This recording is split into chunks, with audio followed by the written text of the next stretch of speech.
இன்றைய இறைவனின் வாக்கு.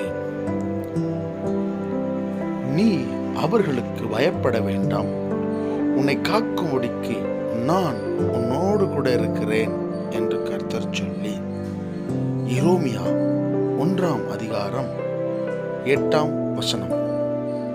ஆம் பிரியமான என் அன்பு தேவஜனமே, இந்த நாளிலும் கர்த்தராகிய இயேசு கிறிஸ்துவின் நாமத்தில் உங்களை சந்திப்பதில் நான் மிக்க மகிழ்ச்சி அடைகிறேன். இந்த நாளிலும் இந்த வசனம் சொல்லுகிறது, நீ அவர்களுக்கு பயப்பட வேண்டாம். ஆம், நாம் யாருக்கு பயப்படுகிறோம்? நாம் கர்த்தருக்கு தானே பயப்பட வேண்டும்.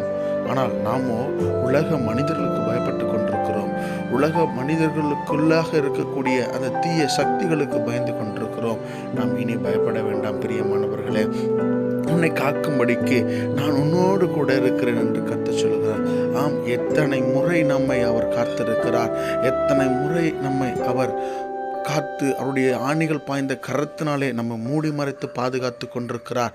ஆனால் நாம் அதை மறந்து போயிருக்கிறோம். இன்னைக்கு நீங்கள் ஏதாவது ஒரு காரியத்தில் பயந்து போயிருப்பீங்க பிரியமானவர்களே. ஒருவேளை அது எந்த ஒரு காரியமாக இருந்தாலும் நீங்கள் பயப்பட வேண்டாம். ஆண்டவர் உங்களோடு கூட இருக்கிறார் என்பதை நீங்கள் நிச்சயமாய் உணர்வீர்கள்.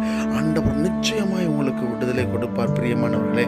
ஆம் பிரியமான என் அன்பு தேவஜனமே, எடுத்துக்காட்டாக நாம் பார்க்க போகிறது, இந்த நாளிலே கூட நாம் தாவீதை பார்க்கிறோம். தாவீது இராணுவத்தில் இருக்கக்கூடிய தன்னுடைய சகோதரர்களுக்கு உணவளிக்க போகும் பொழுது அங்கு நின்று கொண்டிருந்த கோலியாத்தை பார்த்து இஸ்ரவேல் இராணுவமே பயந்து கொண்டிருந்தது.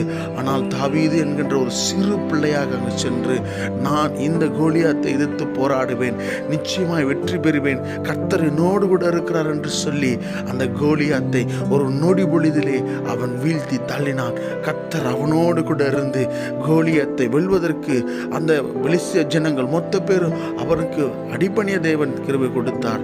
ஆம் பிரியமான அன்பு தேவ ஜனமே, இன்னைக்கு நம்முடைய வாழ்க்கையில கூட கோலியாத்தை போன்ற பெரிய காரியங்கள் இருந்து ஆண்டவர் நமக்கு விடுதலை கொடுக்க போகிறார். நன்றி. ஆமென்.